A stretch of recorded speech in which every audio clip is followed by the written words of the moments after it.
Today, cryptocurrencies have become a global phenomenon known by most people, but understood by few. In 2018, you'll have a hard time finding a major bank, accounting firm, software company, or government that hasn't researched cryptocurrencies or started a blockchain project. Beyond the noise and the press releases, many people often fail to understand the basic concepts. So let's walk through the whole story. What are cryptocurrencies?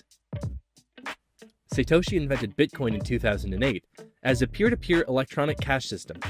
To realize digital cash, you need a payment network with accounts, balances, and transactions. That's easy to understand.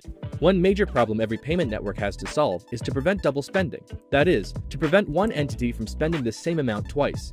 Usually, this is done by a central server who keeps records of all the balances. In a decentralized network, you don't have this server, so you need every single entity of the network to do this job.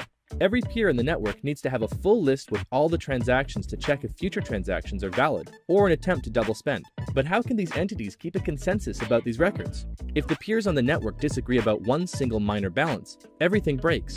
They need absolute consensus. Nobody knew how to achieve this until Satoshi proved it was possible. Cryptocurrencies are a key part of this solution. To illustrate this, we'll look at the transactions on the network. A transaction is a file that says, Bob gives X Bitcoin to Alice and is signed digitally by Bob.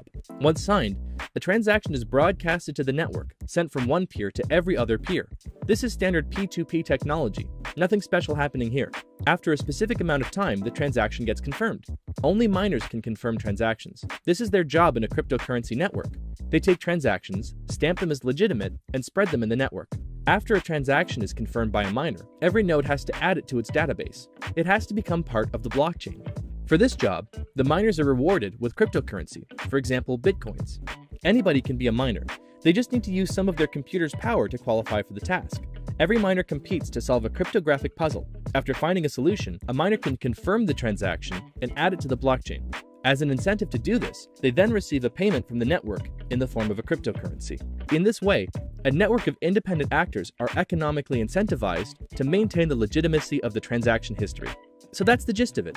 Cryptocurrencies are the key to the complex digital cash problem that Satoshi solved: how to maintain integrity and consensus across independent and potentially malicious actors. Cryptocurrencies are essentially the monetary incentive offered to anyone willing to keep the network secure.